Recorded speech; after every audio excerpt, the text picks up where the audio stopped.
Muy buenas tardes, distinguidos profesionales de recursos humanos. M&R Consultant les da la más cordial bienvenida a nuestro webinar, HR and People Analytics Professional. Dios les bendiga a ustedes con salud, amor en familia y prosperidad. Mi nombre es Héctor Vargas y seré parte del equipo moderador en esta jornada. Igualmente valoramos el tiempo que nos brindan, mismo que esperamos sea de su mayor provecho. Ahora, entremos en materia. Entremos a hablar de HR Analytics. Lo primero que hay que considerar es que yo creo que hay algo que potenció la necesidad de hacer analítica en recursos humanos y en otras áreas. Y eso fue el impulso de la tecnología. Ustedes van a coincidir conmigo en que la tecnología hoy se ha impulsado muchísimo. Y eso parte desde la misma llegada de la era digital que comenzó a finales del siglo XX. Su desarrollo últimamente se ha potenciado más aún. Yo creo que con la llegada de la pandemia, la potenciación de todo lo tecnológico fue más abrupto aún. Negocios que todavía no pensaban en incorporar la tecnología a su core, tuvieron que hacerlo. Ahora se habla ya de una industria 4.0 y estamos viviendo una nueva revolución industrial. Y obviamente, como estamos viviendo, la era digital ha cambiado nuestra forma de vida, nuestra forma de comunicarnos, nuestra forma de trabajar y nuestra forma de hacer negocios. Este impacto, por ejemplo, si hacemos algunas reflexiones sobre cómo ha impactado lo digital en los negocios, nos invita a pensar que ha cambiado la forma de comunicarnos con los stakeholders. A manera de ejemplo, si tomamos en cuenta la pandemia y el cómo buscábamos clientes, antes de repente esperábamos que el cliente llegue a nuestro local para venderle algo. Ahora, más bien a través del Internet, los clientes llegan a nosotros. Incluso el alcance de nuestros clientes y el mercado de nuestros clientes ha cambiado con la potenciación de todo lo digital. El mercado ya casi siempre en todos los negocios no lo enfocamos localmente, sino que lo vemos globalmente. Ha cambiado la forma de comercializar, de cómo hacemos negocios. Hoy, por ejemplo, todos los negocios yo creo que han tendido a estar en la web, porque, por ejemplo, antes era muy común pensar que tú podías comprar cierto producto por internet, pero ahora literalmente yo creo que no hay producto o servicio que tú no puedas comprar por internet. Ha cambiado los procesos y ha cambiado sin duda también nuestra estrategia. A continuación, vamos a ver un video de 4 minutos que nos va a indicar un poco el impacto del tema digital en los negocios. Recuerden que estamos viendo esto porque, como decía, yo creo que el tema de lo digital es algo que ha impulsado la llegada del HR Analytics, que vamos a profundizar más adelante. Comencemos a ver este video corto.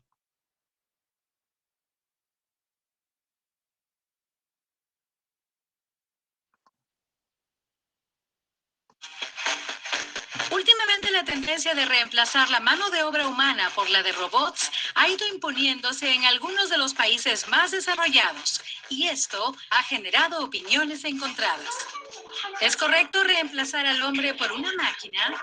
Pues Bill Gates ha dado una idea sobre una posible solución a las desventajas que eso podría acarrear. Hacer que los robots paguen impuestos, tal y como lo haría un trabajador regular.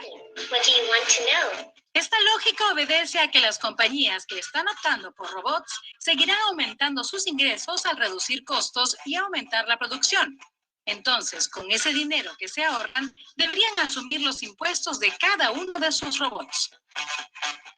De hecho, la idea no nos parece descabellada, pero estamos seguros que si se pusiera en práctica, muchas empresas optarían por rescindir también de sus robots. ¿Y pues con qué se quedarían? Con el mínimo número de trabajadores posibles. De hecho, es probable que ese sea el modelo de negocio estrella del futuro. Y ya desde ahora tenemos algunos cuantos casos que han venido funcionando muy bien como self-services. Un primer caso podría ser el que ya se pone en práctica desde hace algún tiempo en algunos aeropuertos y ciertas líneas aéreas. Hablamos del check-in automático. Solo debes indicarle al sistema qué servicio necesitas, ingresar tu pasaporte, confirmar tu nombre, escanear tu pasaporte indicar si vas a ingresar equipaje a la bodega y automáticamente se imprimirá el ticket que le debes poner a tu maleta y listo. Se imprimirá tu tarjeta de embarque y ya. Ahora solo debes dejar tu maleta en el counter y estarás listo para viajar.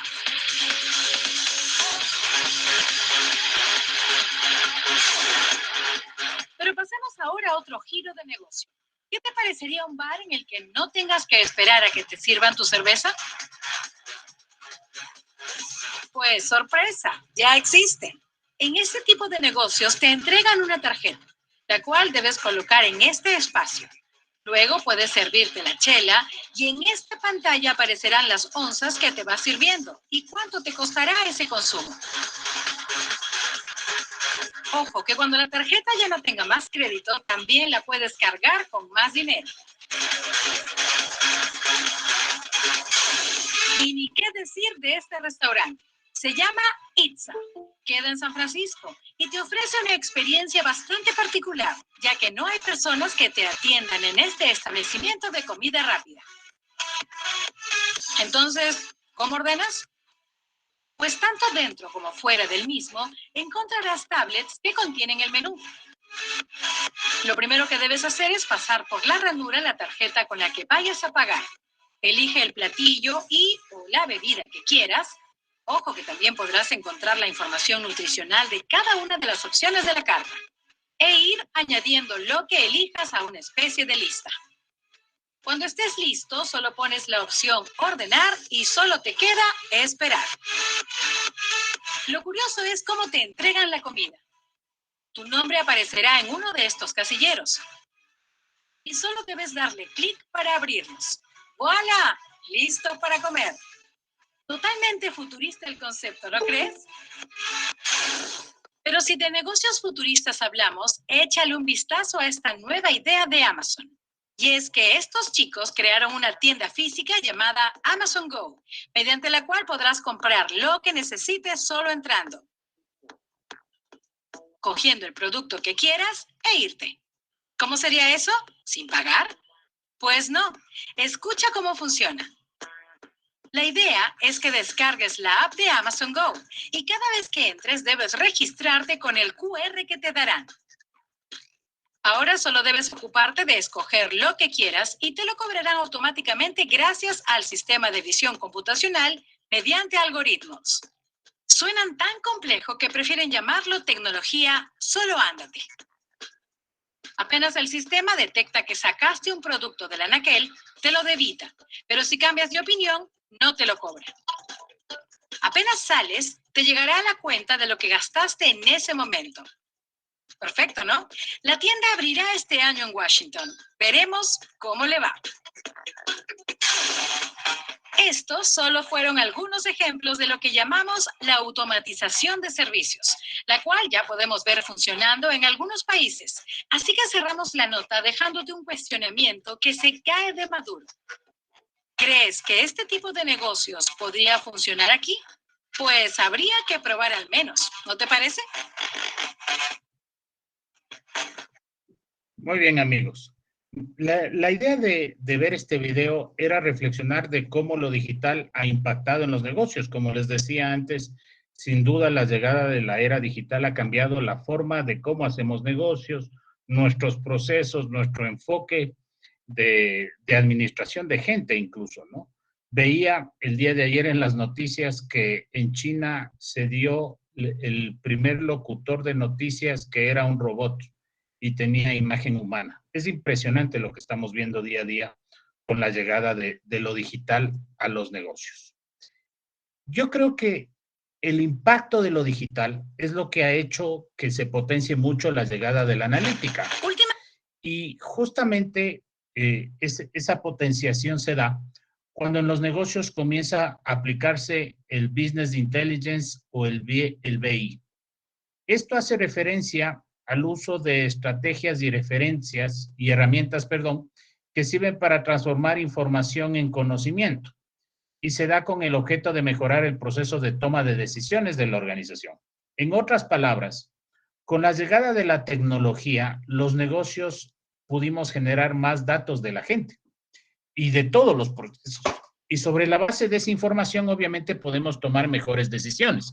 Eso a la final es Business Intelligence. Administrar los datos para tomar decisiones más efectivas sobre el negocio.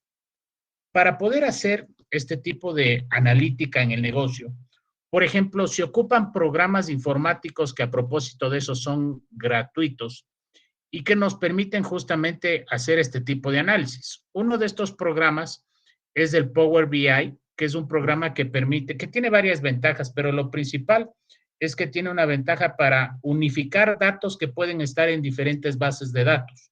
Suponiendo que tengamos en el sistema de nómina que está funcionando, me invento en SQL Server, tienes el sistema de gestión de recursos humanos que está funcionando en Oracle y tienes muchos archivos en Excel. Tú puedes unificar todos esos archivos y sin saber de programación, crear un dashboard que te permita controlar y sacar analítica de diferentes aspectos de los procesos de recursos humanos o de otros procesos.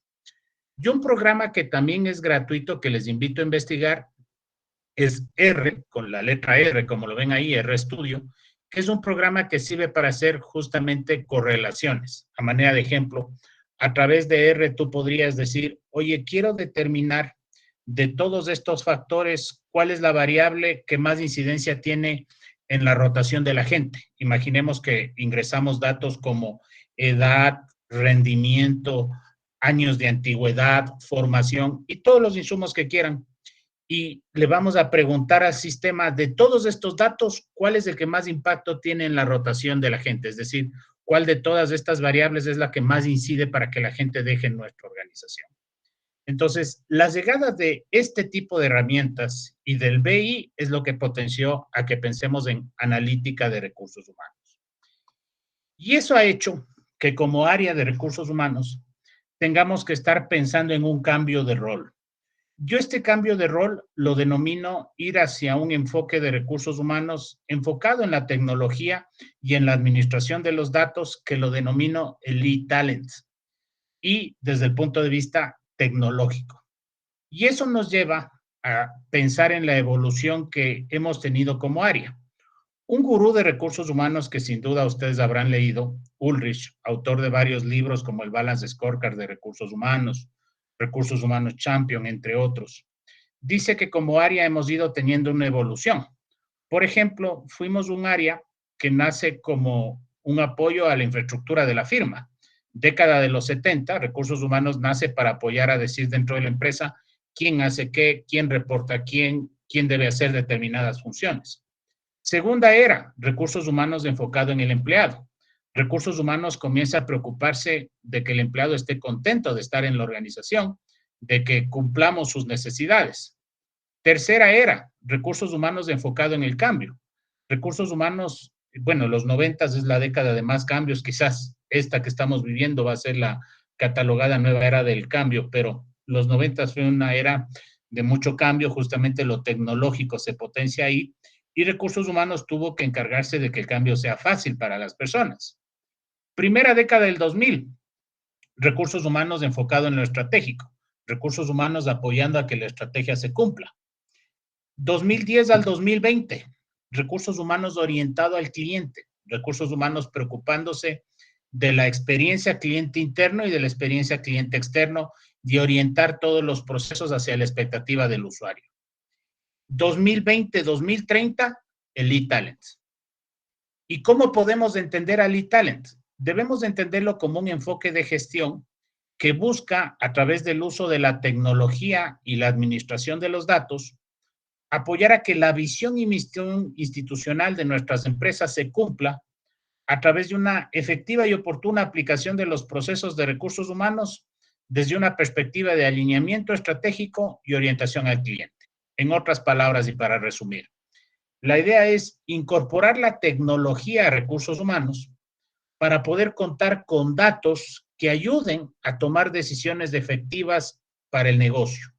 Y de esa manera podamos contribuir a que la estrategia se cumpla y que nuestros clientes estén más satisfechos. Estos que les menciono vendrían a ser unos antecedentes que dan origen al HR Analytics. En pantalla están viendo una imagen de una película que se llama Moneyball. Y la persona que aparece ahí en la imagen es Brad Pitt. No sé si ustedes han tenido la oportunidad de ver esta película. Si no la han visto, se las recomiendo. Básicamente es una película en la cual hay un equipo de béisbol que nunca había llegado a tener un campeonato y Brad Pitt dirigía a este equipo. Y él decide contratar a una persona experta en estadística que ayude justamente a analizar datos que le permitan tomar las mejores decisiones, sobre todo en qué jugadores contratar y en qué jugadores retener. Ese tipo de análisis le permitió llegar a ser campeón y le permitió minimizar el costo, es decir, un equipo con poca inversión llegó a competir contra los equipos mucho más grandes de la liga y de todas maneras lograr el campeonato. Vamos a ver un video igual de 2 minutos para que entendamos el resumen de esta película.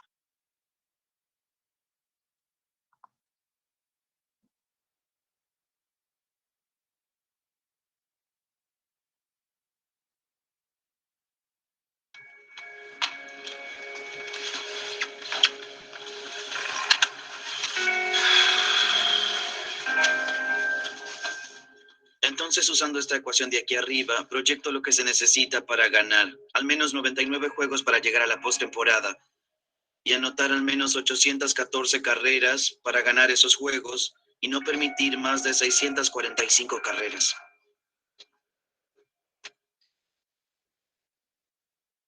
¿Qué es esto? Es un código que escribí para las proyecciones anuales. El código está incorporado en el programa que tenemos para proyectar jugadores. ¿De acuerdo? Todo gira alrededor de los números. Usando las estadísticas que leemos, le damos un valor a los jugadores que nadie más puede ver. Por una serie de razones, a la gente se le pasa por alto la percepción de algunos defectos. Edad, apariencia, personalidad. Billy James y las matemáticas son un claro ejemplo. Billy, de los 20,000 jugadores que consideramos, creo que hay un equipo campeón de 25 jugadores que podemos pagar.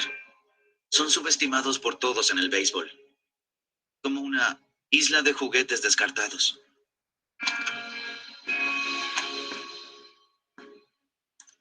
Billy, este es Chad Bradford, un lanzador suplente, uno de los jugadores más subestimados en el béisbol. Su defecto es tener un lanzamiento extraño.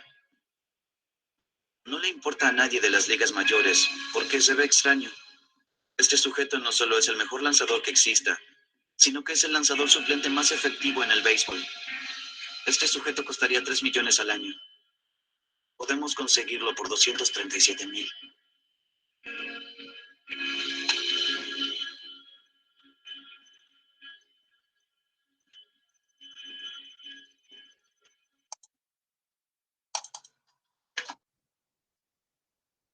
Muy bien. Como ven, la idea es que este personaje contribuyó a que el equipo pueda llegar a ser campeón simplemente usando la estadística para poder tomar decisiones efectivas. Y eso justamente, amigos, es HR Analytics. En pantalla están viendo una definición que yo les propongo sobre lo que podemos entender por analítica aplicada a recursos humanos. Vean lo que dice.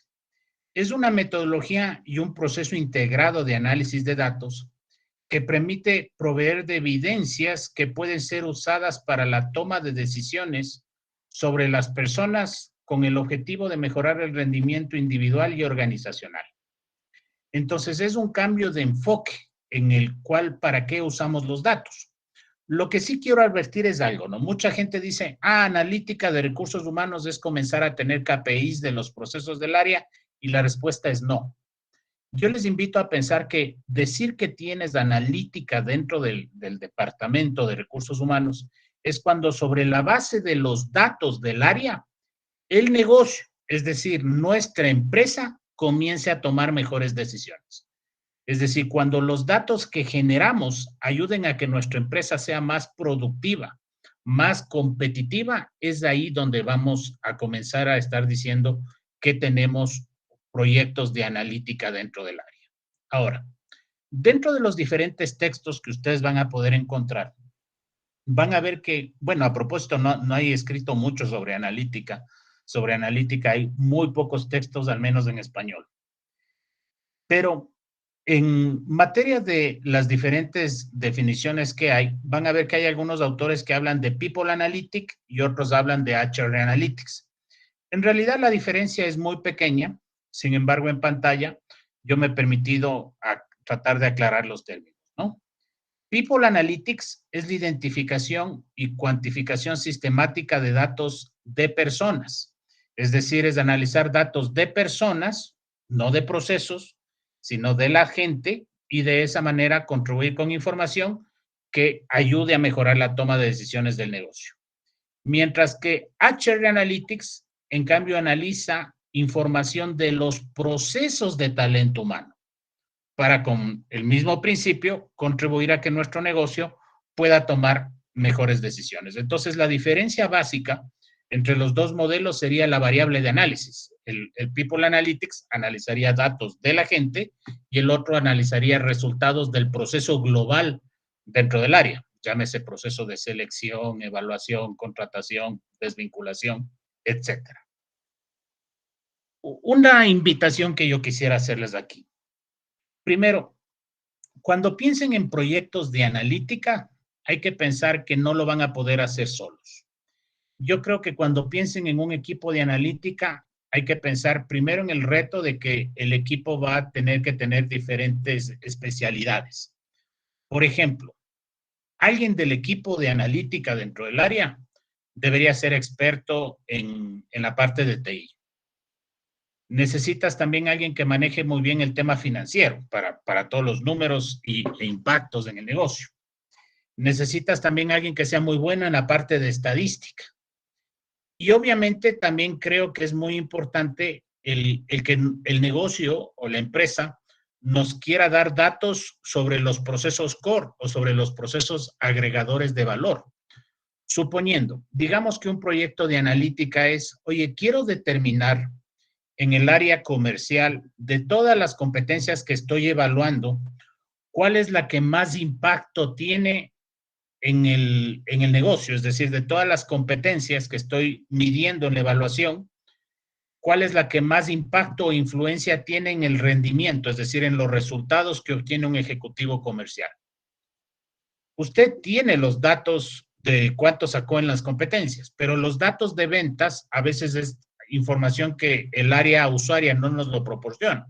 Entonces, cuando hacemos un proyecto de analítica dentro del área, tenemos que justamente lograr ese apoyo de otras áreas que nos generen información o que nos permitan tener información sobre los resultados de sus procesos internos, ¿no? Y lo otro que quisiera invitarles a pensar es que los proyectos de analítica definitivamente se pueden aplicar a cualquier área de recursos humanos y a cualquier proceso, sea un proceso de incorporación, sea un proceso de permanencia, incorporación, entiéndase reclutamiento, selección, permanencia, evaluación, capacitación, a cualquier ámbito se pueden aplicar. Aquí les quiero contar algunas cifras importantes. Miren eso. En una encuesta que recientemente se aplicó a través de LinkedIn a más de 50,000 gerentes de recursos humanos, se encontró datos muy interesantes que se los estoy compartiendo. Ojo, 50,000 a nivel de América Latina. 78% considera importante la aplicación de analítica dentro de recursos humanos. De ese 78%, 38% dice que tiene las habilidades necesarias. 34% que ya tiene la tecnología adecuada para poderlo hacer. 36% que tiene datos correctos. Y ojo, esa información o ese aspecto me parece muy interesante a destacar, ¿no? Porque si tú quieres hacer analítica, tienes que estar consciente de que hay un plazo previo que sería que tus procesos estén generando información confiable. A manera de ejemplo, digamos que yo quiero hacer un proyecto en el cual quiero analizar si el estilo de liderazgo tiene una influencia en el clima. la pregunta que yo le haría es, ¿qué tan seguro está de que su instrumento de medición del clima es confiable y que es válido? Entonces, si no es confiable y no es válido, definitivamente tu proyecto de analítica también pues va a salir con unos criterios de validez y confiabilidad no adecuados. Entonces, el punto de partida debería ser asegurar que nuestros subsistemas estén generando información válida. Compartiendo más cifras, 69% de las organizaciones de ese 78% de personas dice que ya cuenta con un equipo de analítica. A futuro, yo creo que a nivel de empresas grandes, sobre todo, el pensar de que dentro de la estructura de nuestra área haya un responsable de analítica va a ser una tendencia. 61% dice que incrementa el número de personas que, o más bien esta es una cifra de LinkedIn Global, hay un 61% de personas que han colocado como una habilidad, como un skill, el hecho de manejar analítica de recursos humanos. Y entre un 44 y 51% de las organizaciones dicen que justamente este tipo de prácticas tienen impacto en los objetivos organizacionales. La pregunta que también se hizo es, ¿están preparados? Y el 50 y pico por ciento, 58% dijo que estamos empezando, algunos casi el 32% que están construyendo. Sobre el tema de la cultura, dijeron que también un 20% está creando la cultura, porque el trabajar con esto involucra una cultura organizacional, justamente como decía, para que puedan facilitarnos los datos.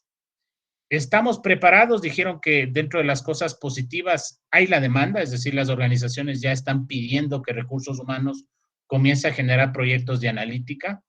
Los líderes de área de recursos humanos normalmente ya se están capacitando en esto y hay apoyo de la alta dirección para que se haga. Como dificultades, las más comunes, tecnología, quizás el no manejo de programas informáticos o el no contar con herramientas que permitan consolidar toda la información que genere el área y el no contar con una cultura adecuada todavía para que las otras áreas nos provean de información para aplicar este tipo de procesos. ¿Qué tipo de problemas se pueden resolver? Como ya les había anticipado, a todos los subsistemas tú podrías aplicar análisis o proyectos de analítica. Por ejemplo, digamos que vemos un tema de reclutamiento. Podrías hacer un análisis para decir, de todas las pruebas que aplicas, digamos que estás aplicando 15 pruebas, de todas las pruebas que aplicas, ¿cuál es la que realmente es un predictor de alto desempeño? Al hacer un análisis como ese, tú vas a poder optimizar tu proceso de selección. Ya no vas a aplicar un conjunto de baterías, sino que vas a decir, hay una que es la clave.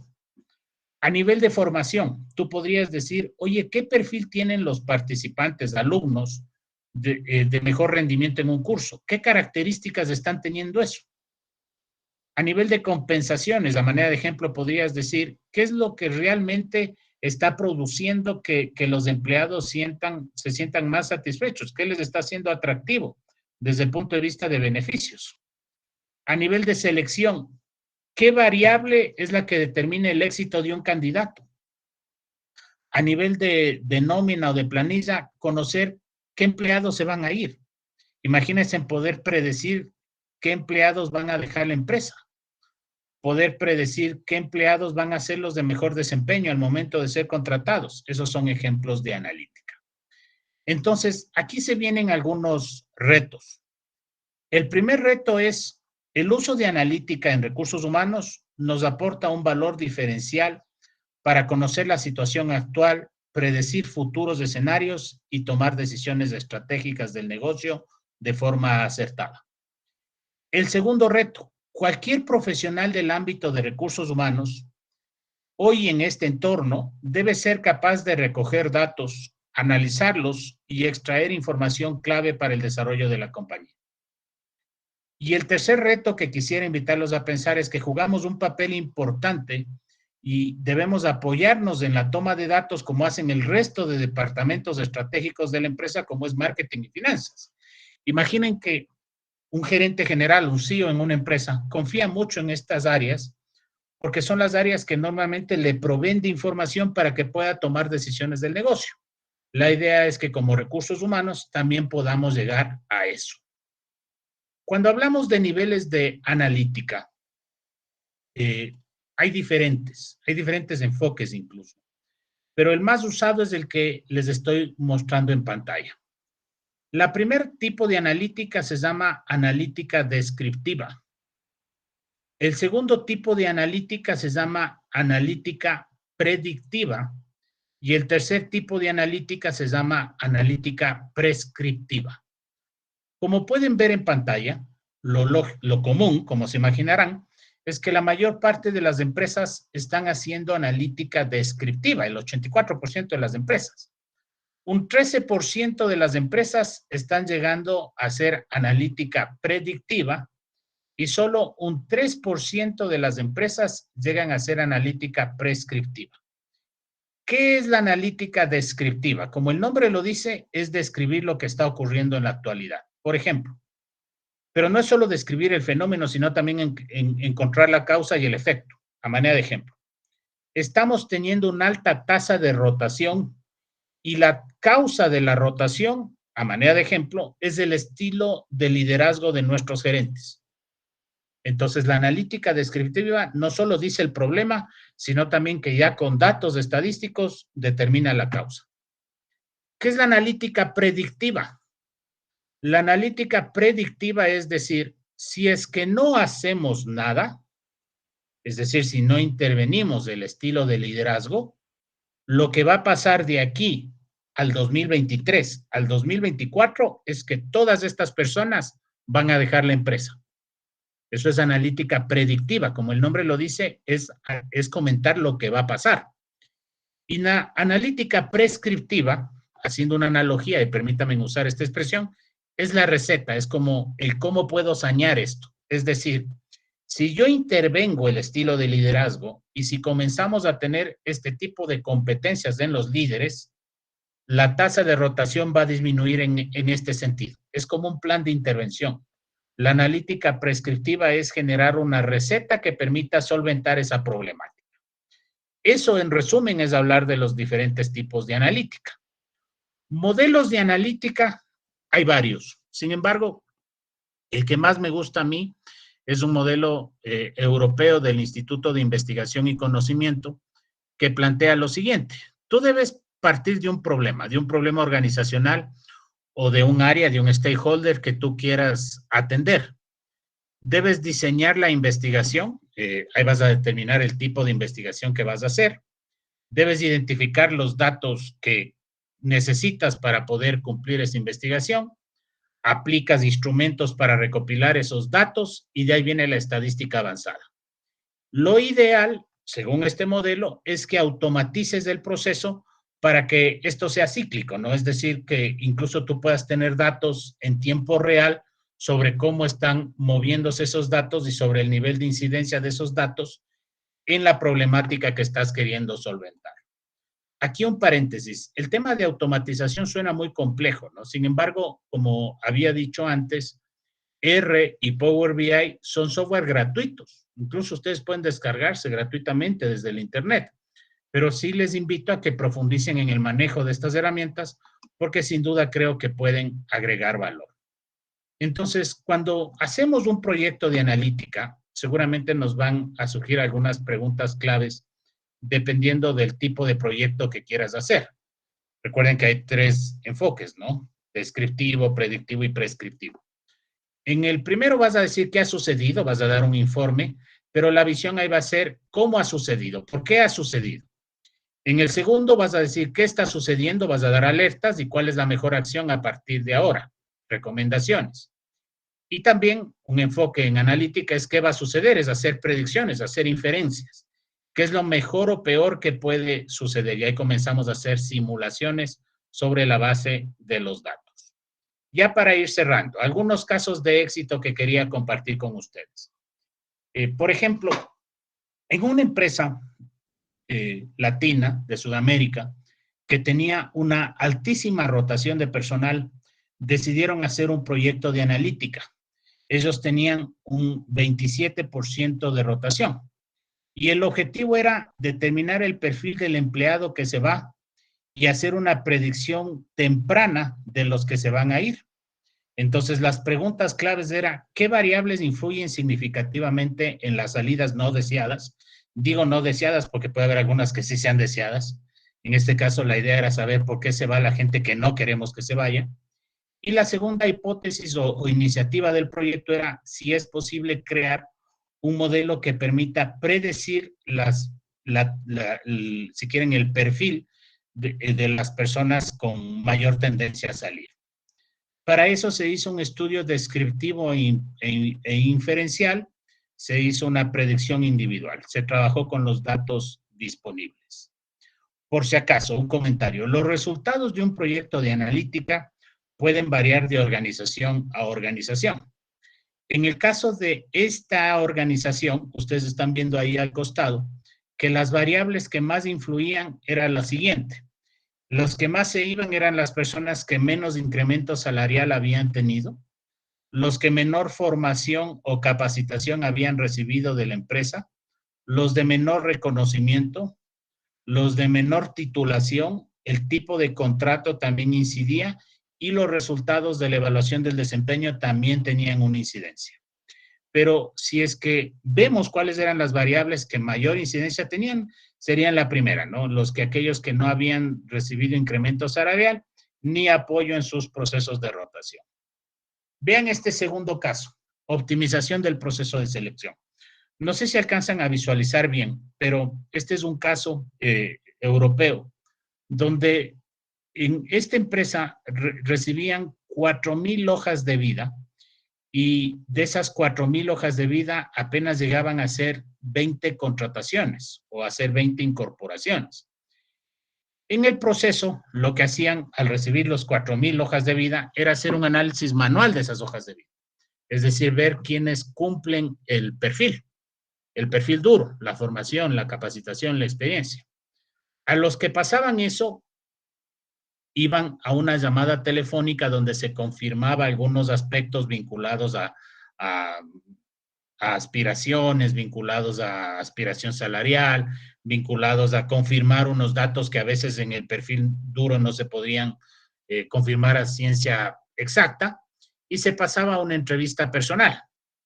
Esa entrevista personal tenía unas variables que se evaluaban y los que pasaban eso iban a una dinámica de grupo donde se medía algunas competencias, y los que pasaban a eso eran incorporados a una beca temporal, iban a un contrato como becario. Normalmente de los 4,000 llegaban 100 becarios. Y de esos 100 becarios que tenían un contrato por meses, los 100 pasaban a un assessment center y de ahí entraban a un proceso de ser incorporados, ¿ya?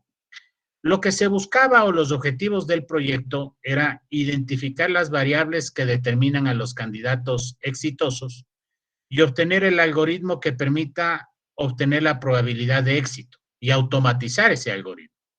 Recuerden que la problemática era una gran cantidad de CVs, análisis manual y alta probabilidad de dejar fuera buenos candidatos. Sobre esto se tomó en cuenta todos los datos que las instancias anteriores habían tenido en cuenta, ¿no? Esta institución manejaba pruebas online, tenían un test de personalidad basado en el Big Five, manejaban variables de aptitudes como razonamiento verbal, razonamiento numérico, competencias comerciales, y también algo que se analizó era la variable dependiente como superar el assessment final y ver si es apto o no apto para ser contratable, ¿no? Los resultados dieron estos aspectos interesantes. Primero, con significación estadística alta, extroversión, que es una variable que mide el Big Five.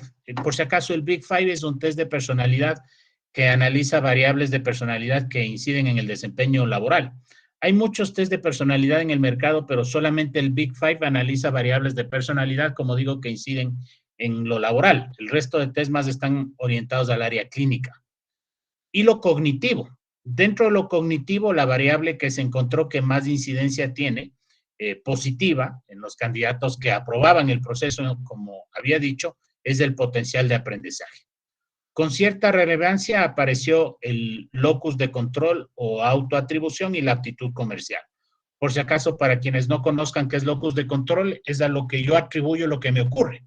Hay locus de control interno y externo. Locus de control interno es lo que pasa, depende principalmente de mí. No digo lo que pasa fue por culpa de ustedes, sino depende de mí. A mejor locus de control interno, mejor puntaje. Entonces, locus de control se puede entender como eso. Y las variables del perfil duro que aparentemente tenían mejor incidencia es experiencia, que haya trabajado en el mismo sector, en finanzas en este caso, y conocimientos básicos de informática. ¿Qué obtuvieron? Antes, en el modelo actual que tenían, al analizar 300 hojas de vida, llevaban a tener 9 de éxito. Con el modelo propuesto, donde solo iban a medir eso que mencionamos, con 300 hojas de vida, iban a generar 18 de éxito. Para llegar a 10 de éxito tenías que revisar 300, para llegar a 10 de éxito tenías que revisar 150 CVs. Este es un modelo predictivo no lineal, ese es un ejemplo de analítica, ¿ya? Y un último caso que quiero mostrarles es un caso donde fue de doble vía. En este caso, en una empresa de retail, lo que se buscaba es identificar si es posible identificar las características de la plantilla de los candidatos con mayor negocio, es decir, si podemos identificar un perfil de cuáles son las personas que más negocio generan y también de las personas que más van a faltar, del ausentismo. Y se llegó a determinar que sí, que efectivamente se puede generar un perfil sobre esos dos aspectos. Ya para finalizar, y con eso cierro mi presentación, yo quiero invitarles a que si ustedes quieren hacer un proyecto de analítica, piensen en lo siguiente. Primero, es importante alinear el proyecto con la estrategia de la empresa y del negocio. Segundo, es fundamental lograr el compromiso de todos los empleados, principalmente de la alta dirección. Tercero, no minimicen el tiempo en la recogida de datos. Los datos va a ser lo más importante. Si los datos no están correctos, obviamente no vas a tener un buen resultado. Y por eso la cuarta acotación que hago ahí, tener en cuenta la mala calidad de los datos, donde es importante el que tal vez tengan que hacer cierta depuración a los mismos. Como quinto punto, la recomendación que tengan un equipo multidisciplinario. Esto involucra seguramente la participación de varios tipos de especialistas. Es muy difícil que ustedes como recursos humanos digan, yo quiero ser el que maneja el programa informático, yo quiero ser el que maneja el estadístico y yo quiero ser el que conoce de recursos humanos. Es muy difícil. Yo les invito a pensar en que esto va a involucrar un equipo multidisciplinario. Recuerden también que hay que analizar y actuar para intervenir, que los datos hablan de personas y definitivamente para poder hacer iniciativas como esta van a tener que apoyarse en la tecnología. De manera general, amigos, en el tiempo que teníamos previsto en estos pocos minutos, 45 minutos, he querido darles un contexto general del cómo surge, el qué es y para qué sirve hablar de políticas, de proyectos de analítica dentro de recursos humanos. Aspiro que esta conferencia haya cumplido con su expectativa. Muchas gracias por acompañarnos. A nombre de M&R Consultant, les damos las gracias nuevamente. Esperamos que pasen una feliz tarde.